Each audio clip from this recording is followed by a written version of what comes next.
You're listening to Profit Without Worry, episode number 126. I've got a great guest on today, small business boss and agency business mentor, Maggie Patterson, to talk about lessons she's learned by building a thriving agency and freelance business even during turbulent business times. Hey there, I'm Michelle Evans, and this is the show where coaches, experts, and business owners like us get real about what it takes to create a profitable online business. I can tell you from experience that nonstop hustle plus random acts of marketing do not equal success. So how do we attract a steady flow of clients and sales without all the hustle? This is the Profit Without Worry podcast. Hey there, welcome back, and thanks so much for tuning in. Again, I hope this podcast finds you and all those you love doing well. Not just physically, although I do hope that, but also mentally, emotionally, and financially. As we keep going through these crazy times, I like to check in with myself, with my family, with my clients, my friends, and really anyone that I talk with, even if it's the neighbor I'm yelling at across the street, just to see how they're doing, because sometimes we just need to stop and be aware of what's going on in our heads, right? Today, I'm really excited to have a great business owner, someone I call a friend, a colleague, a mentor of mine, Maggie Patterson.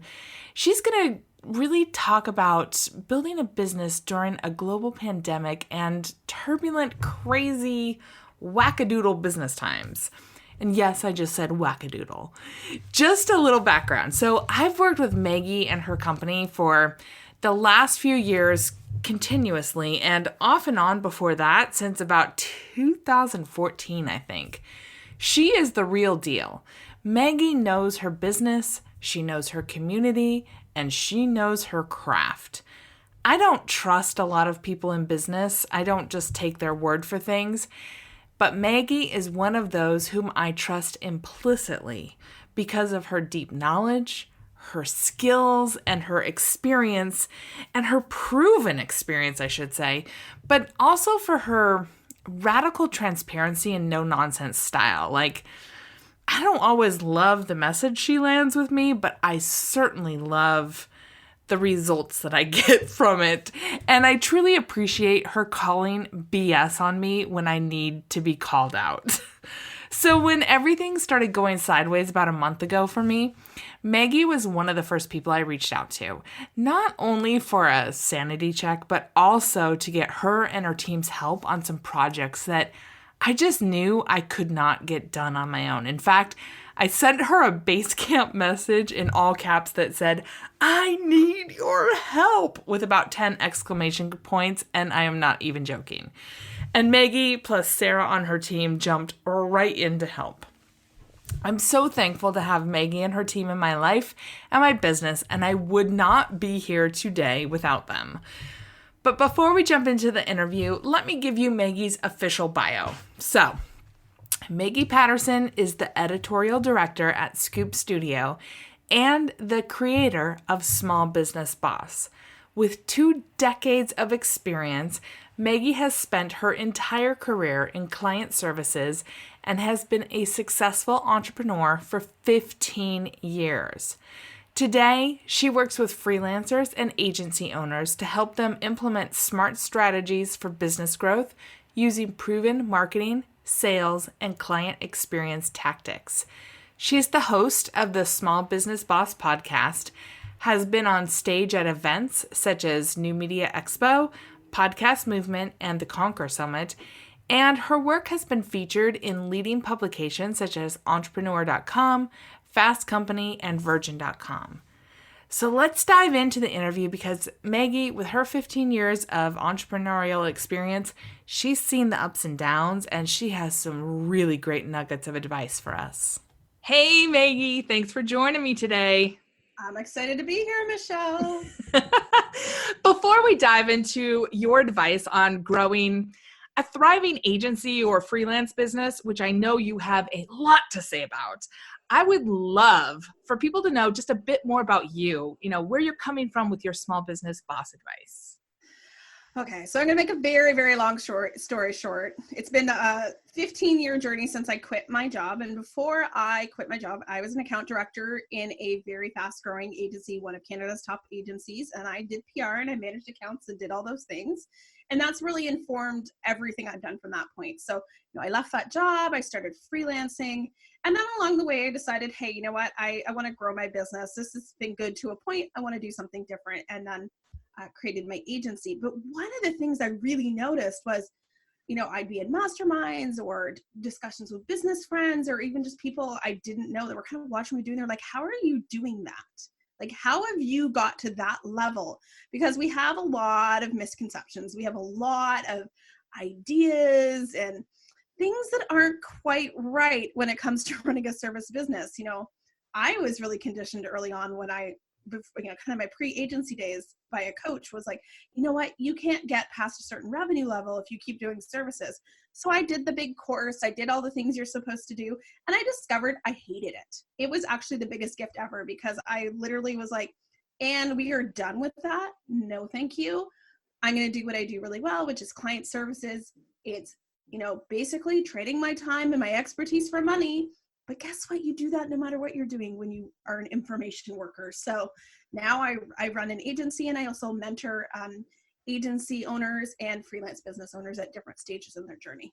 Yeah. And I mean, just in full transparency. So you and I have worked together off and on for a number of years, yes. But I am now, you and your team do my podcast stuff each quarter and week and month. And you help me with a lot of other projects as well. But also I joined your mastermind. This is the second mastermind I've been in of yours because they're really valuable. And I'm trying to be very, very practical, right? Yeah, they're valuable. They're practical. We focus on getting stuff done and really, making businesses that really align to who we are and how we want to operate. But with a business hat on. And part of the reason I wanted to bring you on, because, I see you as a key part of my team. I hope you're good with me saying that, because I couldn't function without you and your people. But you've already been in business for over 15 years now. So you've already been through a recession. You've already kind of gone down the course route. You've seen and done a lot of things. So you have a really broad perspective, which is part of what I wanted people to hear, because I'm sure there are a lot of people out there right now saying, it's time to rethink my business. And I would love to just hear from you. I don't know, a little bit about why you focus more on things like agency building and freelancing versus courses, aside from just what you love. But can you talk about your point of view on why you think agency building and freelancing is really where it's at and how it's served your business growth so well over time? Okay, so here's the deal. It is as simple as this. It is easier for me or for anybody to sell a $10,000 contract to one company or one person than to sell 10 courses at $1,000 each to make that same $10,000. And the reality is what we don't talk about when we talk about courses, and I'll come back to the services in a minute, but when we talk about courses, there's a real lack of understanding of what it takes to find 10 people who will buy your course, because we've been brainwashed, we've been sold a bill of goods, we've been persuasion hacked to believe that building those audiences are really, really simple. And, I've also had another business in the crafting industry. I know what this looks like to build an audience. It is a lot harder than most people expect. And that is with over 20 years of marketing experience. I can tell you, building an audience takes time and energy. And it also takes what people don't ever talk about in this industry. It takes you having a specific niche. And I will tell you, a specific niche is not a business niche at this point. The people who do really well with courses, and I'm sure you see this, Michelle, they're in other industries where it's truly innovative. I can think of my friend Blair, who she has a training site and a membership for pharmacists, for consulting pharmacists. She's the only one doing that. So if you are one of 500 copywriting courses, it's a hell of a lot harder to attract that audience. So when you think about how you want to spend your energy, with a course, do you have the time, energy, and financial resources to build the business you need to build to make that happen? Or can you start signing up clients really quickly? And the fastest path to cash is always going to be that one-to-one relationship. It's always going to be that I don't have to court you in the same way to get you to do business with me. So, and the reality is you need a heck of a lot less infrastructure to provide a service. And most of us have skills in some way, shape, or form that can be shaped into a service offering that people will pay for. Because at the end of the day, people will always pay to get their time back. They will always pay for expertise. They're not always going to pay for a course. Yeah, 100%. And I mean, I know you pulled $10,000 out of the hat, but the reality is, like, I've had businesses pay me a lot more than $10,000 for services, and they're great. I mean, and they go on for years and years and years too. So, there's nothing wrong with selling your knowledge and your insight for, I don't know, time for dollars, as people say, but they're really good dollars. Yeah, like when I'm billing $200, I'm Canadian. So when I'm billing $200 US to a corporate client, do I feel like that's an adequate payday? Absolutely. And there's nothing wrong with that. And I know people like to really go hard at trading time for dollars. What do you think you're doing in any business? You're always trading your time for dollars. Yes, there's leveraged income, but you know what? There's leveraged income in your rates. There's leveraged income in the type of service offerings you do, the services you provide to clients, the type of clients you work for, the niche. Like, I work with tech companies. They have money. So I can charge them a heck of a lot more than I can a lot of other people. Yeah. And I mean, to that end, you can leverage your time because you can build an agency where you have a team.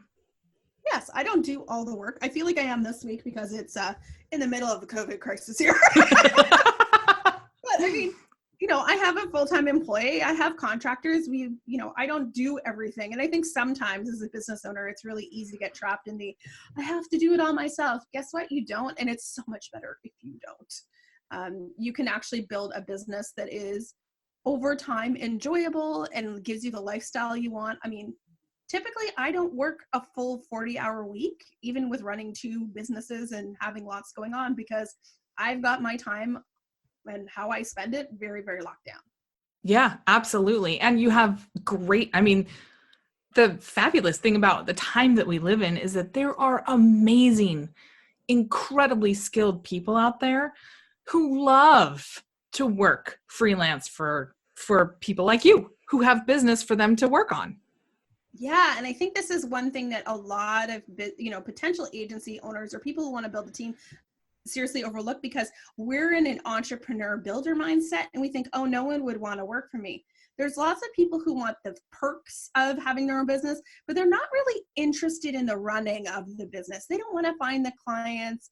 They don't want to have to bill clients. They don't want to have difficult conversations. They just want to sit down and do their work. And I think that there's a lot of really talented people who are waiting for those visionaries to come find them. They're great integrators. They're great hands-on people. And I love creating opportunities for those people. Oh, me too. Absolutely. And so, I mean, you mentioned it. So you're right in the midst of the COVID-19 crisis right now, as is probably most people listening to this.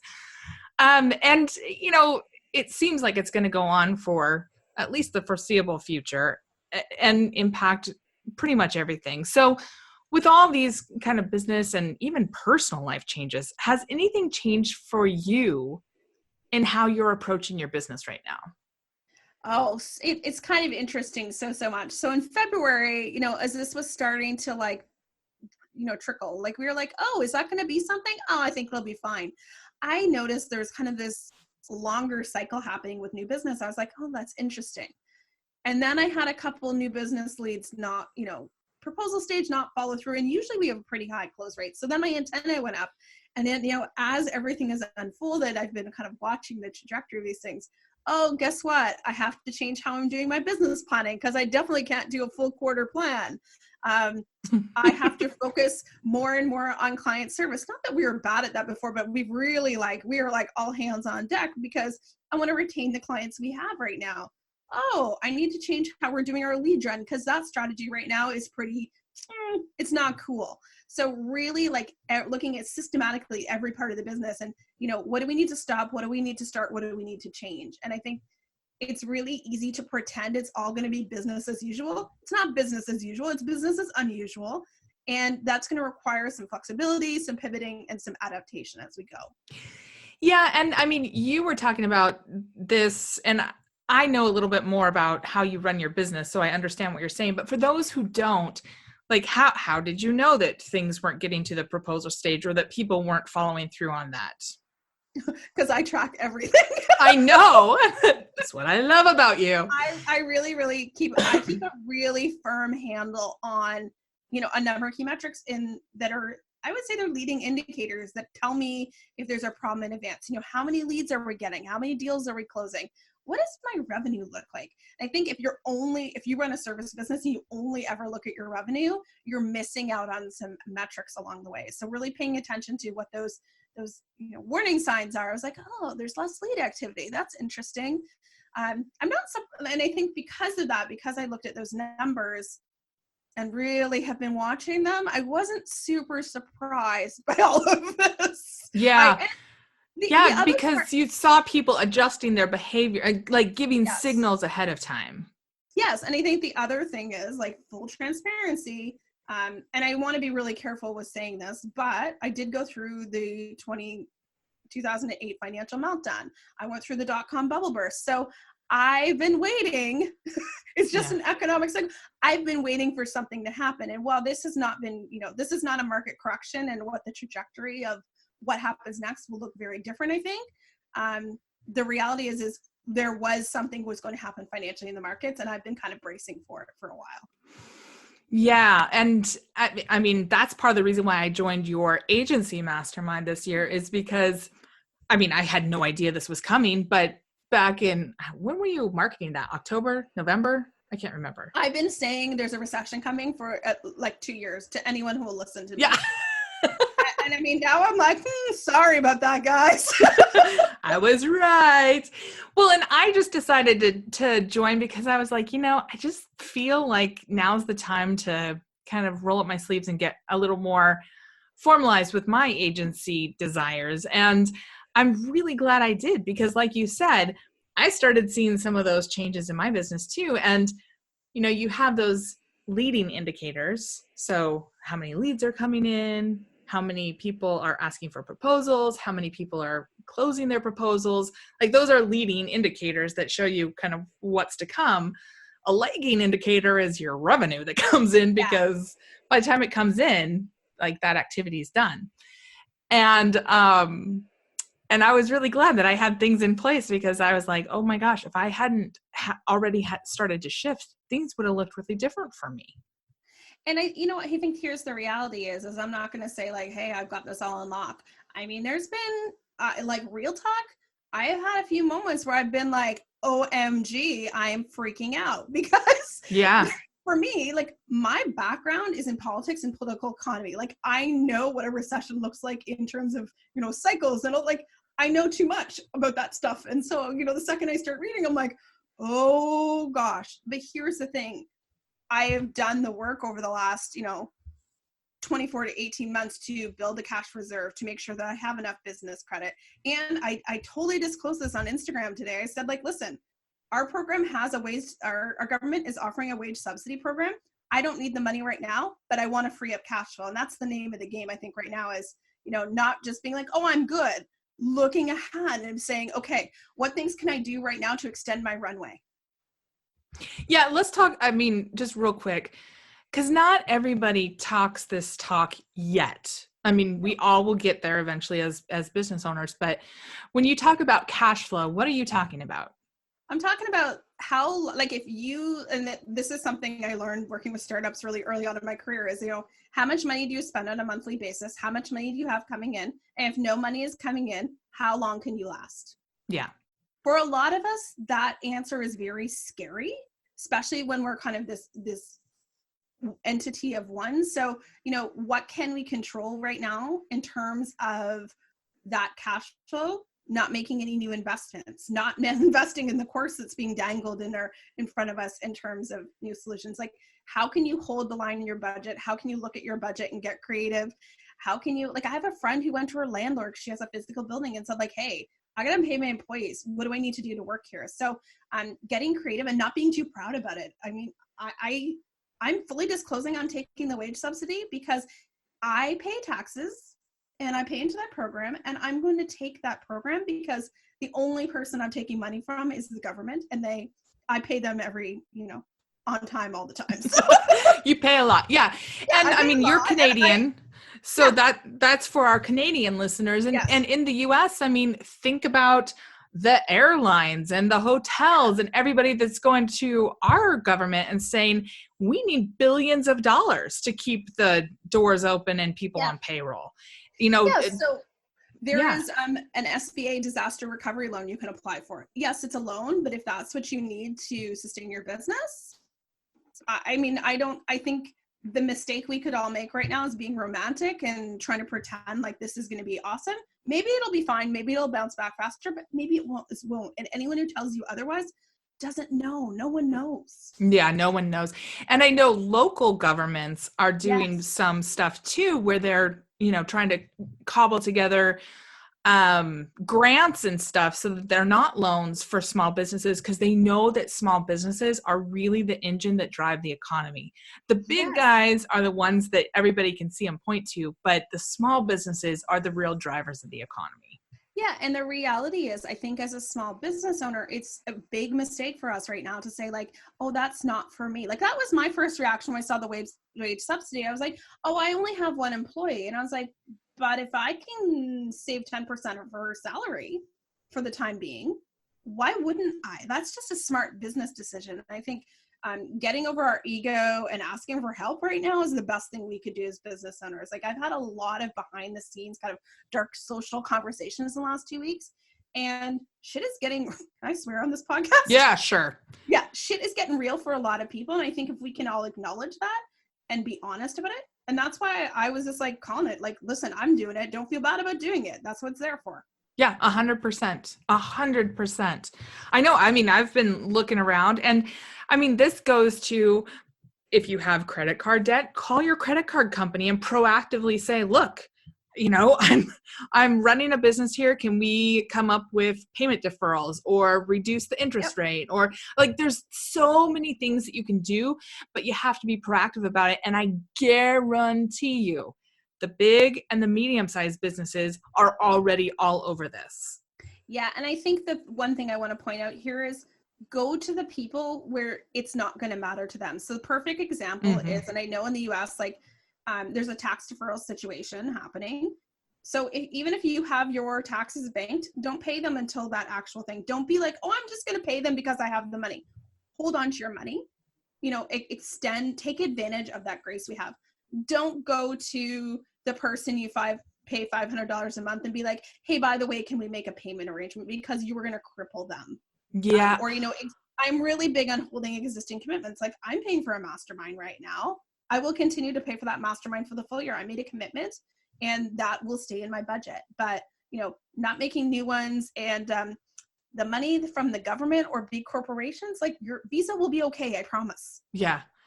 No, that's a really good point, Maggie. And I know I talked with Michelle Mazer last week, but like, my house cleaners, I'm paying them not to come here because they're a small business, and it would cripple them if all their people said, we're just not going to pay anymore. Yeah, and I still want them to clean my house when this is all over. Exactly. And I think this is where we as citizens, we as business owners, we can make some really smart strategic choices to assist and aid other small businesses.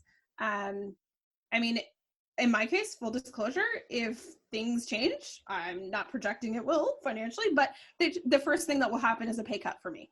Yeah. And I have built my personal finances to withstand that, fortunately. But, if you're paying yourself a really, really good, healthy salary, guess what? That's going to be the thing that you need to have a little flex on. You're not going to go to your employees or your mastermind person and be like, hey, can I cut you? You're the one who's probably going to take that hit. So extending some of that cash flow so you can keep things positive is a good way to go.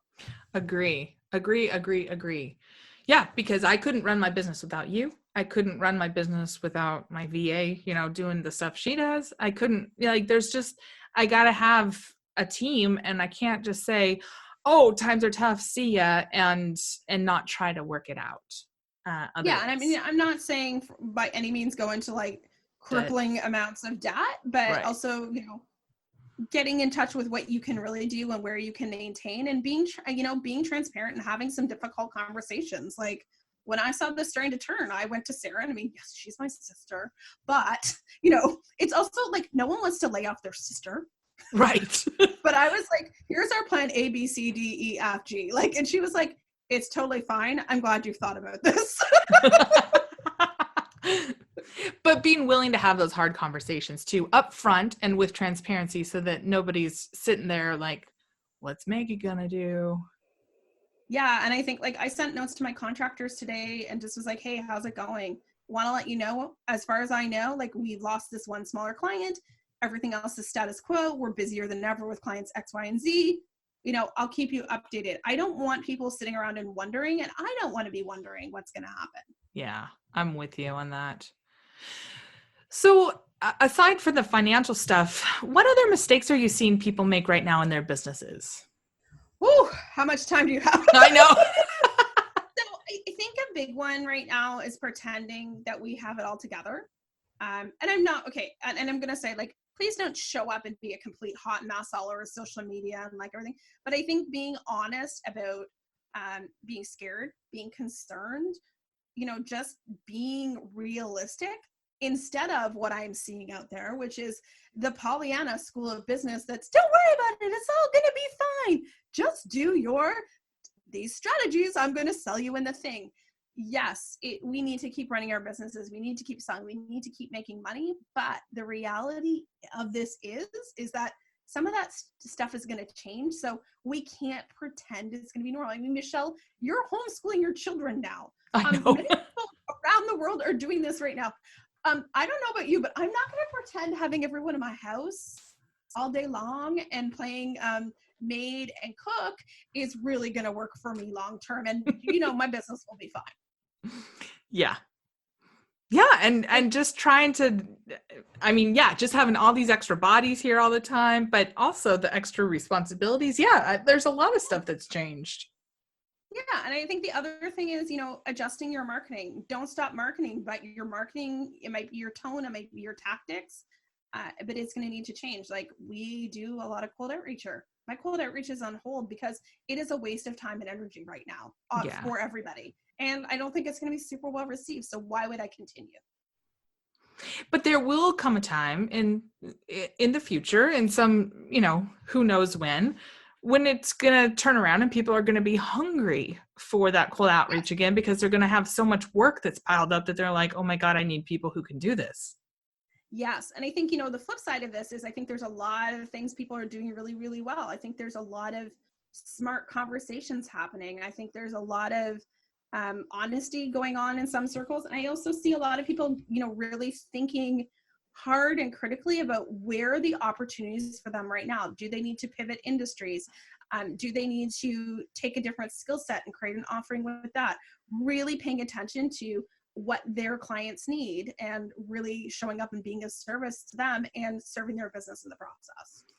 Yeah. And I think, at least my opinion, feel free to disagree, but when things like this happen, I think it gives all of us just a really good opportunity to just take a step back and go, okay, things have been running this way, but now, the landscape has changed. How do I best fit into this new landscape? Like, how do I want to make this work for me now, given where I want to take this? And it's just a good time to reassess. Well, the perfect example of that is one of our bigger clients. Like we do a ton of work for them on a normal basis, but we have really, especially me, because of what's going on and what needs to happen with their marketing and sales team. Like I've literally embedded myself into their team. I feel like I work for them full time, but this is what they need right now. And what I've discovered through this is I actually really like working in this way. I've known for a while, like I like having fewer client engagements and having them be deeper and bigger. But this has been a good reminder to me. And I'm like, how do I have like 3 clients like this where we just do this? And it's opened me up to, I'm in a contract negotiation that 3 months ago, I would have been like, no freaking way can you have that much time. Now I'm like, oh, that's really interesting to me because we can, really become an extension of their team, which is what I want and and quite frankly, it's going to build stability for us in the short term. Well, and the beautiful thing is that works for you right now and that works for them right now, but this doesn't lock you into anything forever. Oh God, no. It can all change in 3 months. Exactly. Yeah. And I think that is, for me at least, that's the best part about owning my own business, is that I can pivot and I can make these changes and I'm in control of what I get to do. And it sounds like you are enjoying that aspect as well. Absolutely. And I do think there's something to be said for, and I mean, Michelle, bless you, you've probably heard me say this a million times in the last few weeks, but this is not the time to be romantic about what we're doing. Like, this is not, to be like, oh, but my hourly rate should be $300 an hour, or, if you need, and I want to give anyone who's listening to this, if you are offering services, thinking about offering services, and you need money in the door, this is not the time to play premium pricing. I'm not saying you should underprice yourself, but like, think critically about the decisions you're going to make in terms of what you're going to offer, how you're going to do it, and how you're going to price it, because the market's going to be fierce and it's going to be competitive. And this is not the time to be, not saying be the low cost leader, but you don't need to be the Whole Foods in your industry either.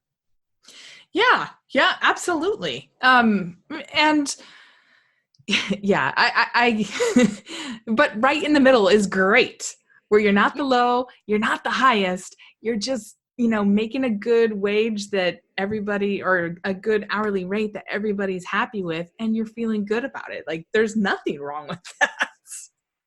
I would rather that than risk money is better than no money. Exactly. That's what I was just going to say. I'd rather that than risk my whole business and my, 401k on a launch when nobody is in the mood to buy, a $2,000 course. Oh, hell no. Like, I have always joked that like I will, and I think this is why I've never had to do this. From the second I left my full-time job, I've always been like, I'm prepared. Like, we know when people say they're unemployable, and I truly am unemployable because I'm an Enneagram 8, as you are, Michelle. Mm-hmm. But you know what? I'm not unemployable. I could go get a job within a couple weeks. I'm pretty confident. It might not be the job I want. I might not pay what I want, but I've always been willing to know that I will do whatever it takes. Yeah, me too. And I think because of that, like, I can do this no matter what. It gives me a certain amount of bravado. Well, and even, yes, I am an Enneagram 8, which means like, I don't like to be controlled, right? I want to be in control of my own destiny.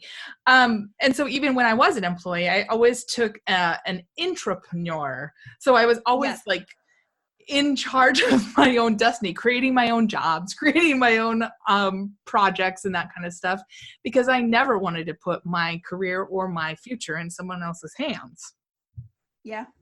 And here's the thing I'm going to say too, to anyone who's like feels the pinch financially, there is no shame in a part-time job. None. I mean, I love people who side hustle their business. Some of my all-time favorite clients were side hustling their business, and they were crushing it, despite how, cliched that is. They were crushing it because they were able to make really smart decisions based on the fact that, they didn't have to worry about paying the mortgage.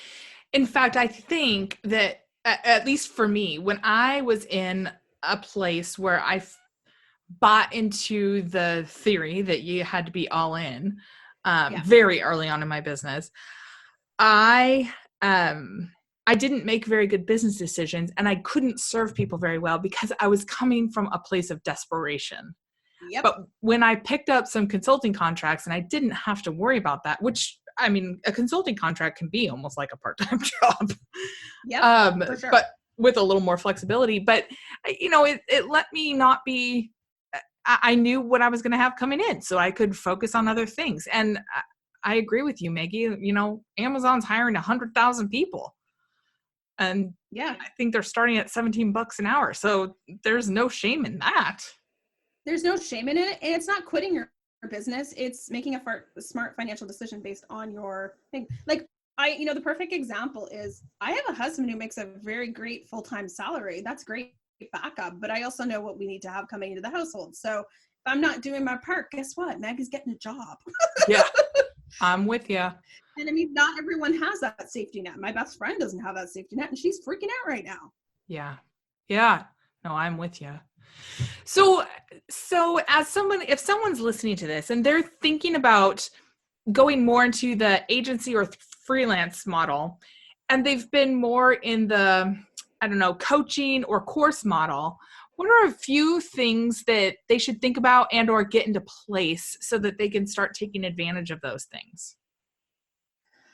Okay, so I think it's really important. Like if you were sitting here in front of me and we're having coffee in the real world, Yes. and you said, "Oh, you know what, Maggie? Like, should I freelance or should I do a course?" I would literally sit you down and be like, "Okay, so let's go through what it's going to cost you to run a freelance business, and let's go through what it's going to cost you to run a course business. Let's start with that because I think that is one of the things that, and I mean, my agency used to work with a ton of course creators, and so many people times people would come to us and be like, I want to start a course. They would have no technical expertise. They would have no understanding of what the budgets were involved to have all the tools that you need to make that work, or to hire the copywriter or the designer or whatever. So getting a really good handle on like comparing those two business models and making an informed decision, because if you're setting up your course is going to cost you, let's say $5,000 out of the gate, you're now minus $5,000. Whereas if your freelance business costs you $29.99 a month for your project management system and $10 a month for Gmail, how much money you need to make to be profitable is much, much simpler. So I think look at the budgets, look at what investments are needed, and then look at, figure out how fast it is to profit. And I will tell you with the freelance model, you're going to be on that path to cash a lot faster than that course model, because the course model, you have to find the people. You might have 1 to 2 out of every 100 that buy from you. And I'm not trying to be negative, but I wish these were things that people had told me early on when I decided on my grand plans to do a course, because that was so much time and energy, even just from a content creation perspective, money in, like, it took a while to get that profitable, and it was profitable, but I just didn't like doing it. Yeah. And even, I mean, you talk about $5,000 just to get, I mean, that's a sales page, that's having your course up, but that's not writing, designing, and recording your course. No. That's assuming that you have that. So when I did my signature course back in 2015, I did a cost analysis. The amount of time it took me, I think it was something like 100 hours to create the course. Yeah. Like the actual content for the course. And I mean, that is literally, at that point I had, I don't know how many years of marketing experience. Obviously I did all my own writing. Like I was able to cut a lot of corners because of the skill set I have. And at the same time, like the time it cost me. And here's the thing, the time it cost me and ultimately the money it cost me, because I also declined, I don't know how many clients during that time that I could have been making money from. Yep. Totally. And again, I mean, you and I both have courses, so we're not saying like don't do it, but the amount of time and effort, and I have people come to me all the time for Facebook ads too for courses, and I'm like, okay, let's sit down and let's really plot out how much it's going to cost for some, to get a lead in the door that's going to buy, how much it's going to cost in terms of real money out of your pocket in terms of Facebook ads, and how much it's going to cost in terms of time, because you're going to have to do, Facebook lives and, like emails and all sorts of other stuff. And a lot of times when I do that, people are like, oh my gosh, I wish somebody would have told me this before. Yeah. Well, here's the reality is there's a reason why, I'm going to use air quotes, big name courses cost $2,000, $3,000, $4,000, $5,000. It's because the marketing to get to those leads is so expensive. Yeah. And the cost to run those programs, like, yes, they're very profitable because of the way they're scaled, but they didn't start off there. And there's a reason they're, multiple thousands of dollars. And again, I know many successful course creators, but I also think a lot of people, especially if you're going to create a marketing course, you need to think long and hard about that. If you're a teacher creating teaching resources or a dog trainer or something else, I'm probably going to feel a little bit differently about you creating a course. 100%. Yep. But if you're, like me and you, marketers creating courses for marketers, we're up against a lot of different people. Yeah, well, I mean, here's one thing. Here's a little secret for you about list building is, you always see those ones that, sell your course to 100 people, on your list. Well, that's not super realistic unless you're super niche. But then also list decay is a thing. So I've gone from having over 10,000 contacts to I keep purging my list, and we're doing pretty steady list building, and we're down to like 1,500 now because I'm not investing cash into building my list at this point because that's not where the money is for me. But, with you. Yep. Just because you get a subscriber today doesn't mean you're going to have them forever. There's a churn there that we need to account for. So when you're thinking about your course and everything else, these are things you need to be aware of. Yeah. And even, cause I'm with you for a long time, I wasn't aggressively purging, but then I started looking at how long it had been since some people had even opened an email for me. I'm like, wow, they haven't even opened an email for 2 years. Why are they on my list? They don't even know who I am anymore. Yeah. And they're not going to buy from you. Ever. Yeah. Yeah. I mean, at that point, they're super cold.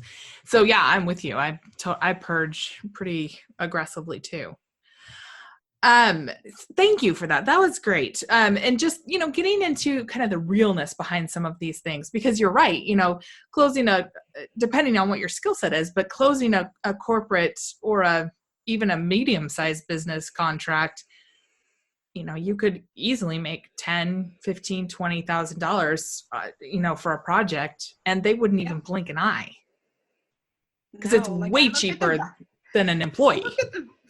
Look at the value of some of our corporate contacts on an annual basis, and I honestly start to giggle to myself. I'm like, okay. But I also the client I was talking about earlier, where I feel like I'm literally just working for them full time. Because they're a tech company, because they're in Silicon Valley, they couldn't afford a me there. And they'd have to manage me, and they don't want to do that. I just tell them, I'm like, no, we're not going to do that. Do this, and this. That's what's happening. And then that works perfectly well for everybody involved. And they're like, the point where we don't want a full-time employee. We just want Scoop. Yeah, we just need you. And it's true. I mean, if they were to hire a full-time employee, they'd probably be looking at a salary of about $150,000 plus benefits and bonuses on top of that. Yeah. And I mean, and I think here's one thing. We've talked about a lot of doom and gloom. I do think what people need to know about freelancing right now, and Michelle, and you and I talked about this, I think last week, is freelancing agents, micro agencies, whatever it is, there is going to be a significant amount of work available as, unfortunately, the workforce contracts. Yeah. And if you are someone who has very specific skill sets like training and development or HR or sales training or whatever, marketing, those teams are going to contract, and they're going to need people to fill those gaps. That's how I got through the last recession. Well, and they not only do they need people who can fill those gaps, but they need people who are not reeling from being laid off, because it takes a while after you're laid off, to get through that. And they also need people who are set up and ready. They're like, I have my computer, I have my office set up, I'm ready to go. They need those people, and they happily search you out. Absolutely. And I mean, one of the biggest value propositions you can provide as a service provider is I can get started pretty quickly. You don't have to teach me. You don't have to give me anything. Just sign this contract, and I'm sending you an invoice, the end. Yeah. And I mean, you kind of alluded to this. And another thing that's really great about that is that once you get one project with them, it's really easy to get another one. Oftentimes, I know I just had a client on Friday come to me and say, hey, everything's their fiscal year ends in June. They're like, everything is changing for next year. What I had lined up is not going to work. I need you to scope a project for me. And he's not even going to bill it, send it out to anybody else. He's like, I need you, and I need you to tell me how much this is going to be. Yeah. Yeah. And I mean, once you have a good, like you've done the work to make those clients happy, to delight them, that's how these things grow. Like this Yeah, and they client, trust you. when I send it in, like the note that says halfway through the month, FYI, you're totally over budget, they're going to be like, we don't care. Yeah.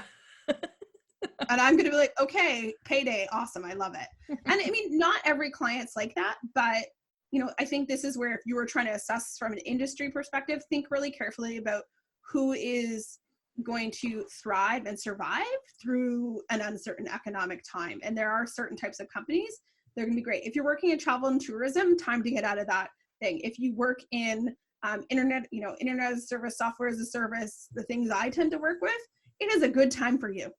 Yeah, they're expanding like crazy. Exactly. Yeah. So what are you doing to take care of yourself and keep yourself grounded so that you can take care of your clients and your business during this time? Because I'm sure that your clients, as you're working with them and talking to them, they probably are kind of dealing with some uncertainty as well, right? Yeah. So I think what's really funny is I'm used to being, because I mentor and because I work with corporate clients, like that, a lot of times I'm the only person they can confide in. Yes. I kind of feel like a bit like a mental health person sometimes. Because I'm the person I'm like the real talk person who goes, don't worry, we got this, and I'm going to tell them the truth, right? So I feel like my skill set's been really stretched in the last couple of weeks, but it feels really good for me to show up and serve. But I do think one of the things I have really, and I think everyone needs to do, is like I've just had to really draw a line of like, for me, I'm not going to be on my phone after a certain time at night. You're going to go to bed at 9 o'clock and you're going to read your book for 2 hours. You're not going to sit and do the scroll and keep refreshing CBC Canada and be like, what's happening? What's happening? How many cases are there? Like, it's not productive. Also, I was very conscious about, like, I worked late Friday night, so I could make sure that I had the time to take off in the weekend. Making sure my family has what they need. But I think for me, it's reading. And I've been really making a conscious effort to move, because I know if I don't burn off my energy somehow, it is going to show up in the form of anxiety and panic. Oh, that's a good thing to say too. Just, we've been really lucky here. I live in the Seattle area, and usually this time of year it's pretty rainy as we go into spring, but we've just been having sun, which has been so nice. So I've been trying to, at a safe distance, go outside and just take a walk and just get some fresh air and be like, okay, things are growing, like everything's going to be okay. I think this is, if I think if anyone is feeling discouraged or just a sense of hopelessness, obviously if you need mental health assistance, I will be the first to say, please go get it. I walked into my therapist's office 2 weeks ago and I was like, well, we got to talk about some stuff. Yeah. I was like, I'm a little over the edge right now. And she got me back on track. And I'm sharing that because if that's what you need, that's totally fine. There's, again, no shame in that. Let's just be honest about what we need. But also just being very mindful of the fact that if you business-wise are feeling discouraged or helpless or whatever the case is this is a season in your business. This is not forever. There's different seasons in our life. There's different seasons in our business. And we will get through this. It just might not look like what we thought it would look like. And I think it's okay to grieve the plans you had for this year. Listen, 2020 was going to be my best year ever.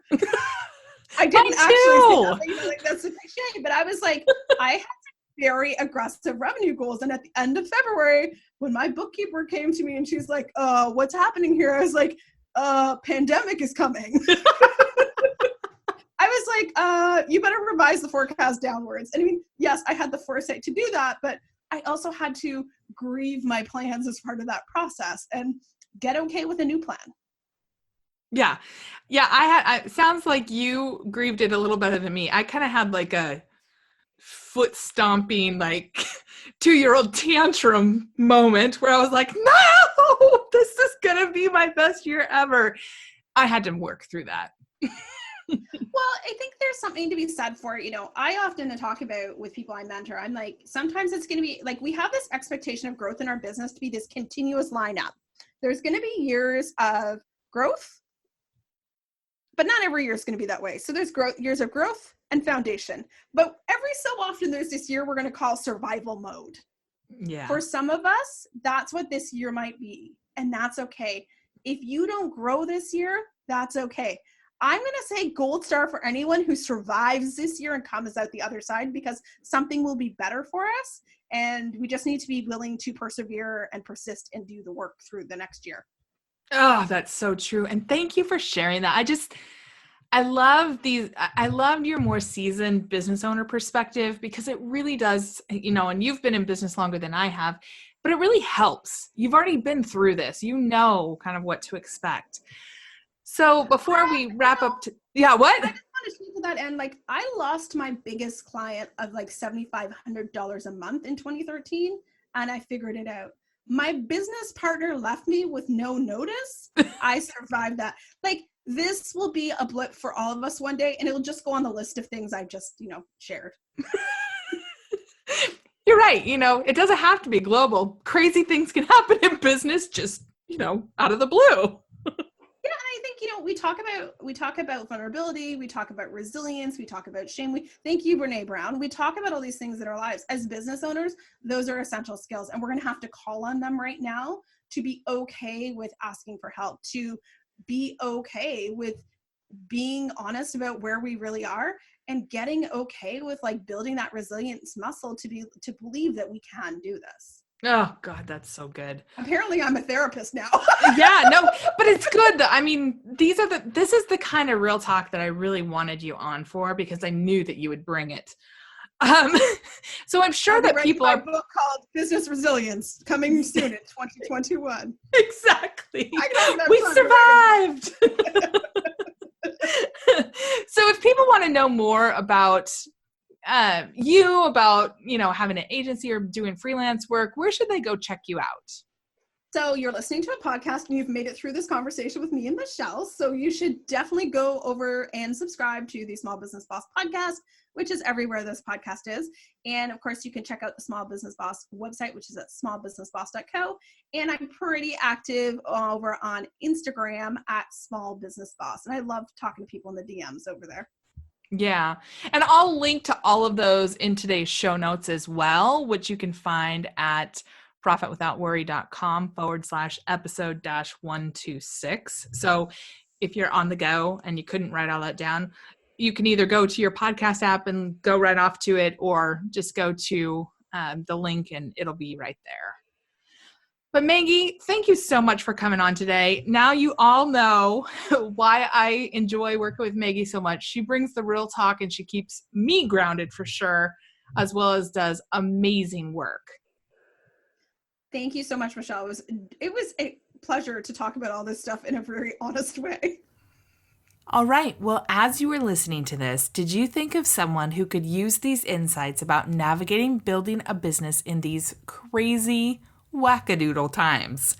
If you could think of someone who could use this, would you do both of us a big favor and share this episode with them? It's super easy to do from whatever podcast app you're listening on, or just share the URL for today's show, which is profitwithoutworry.com/episode-126, and your friend can listen right there. And don't forget to download your freebie, 5 Steps to Profit Without Worry. You can get that at today's show notes, or go to profitwithoutworry.com/free so that you can see what it takes to get started with creating a movement for your marketing.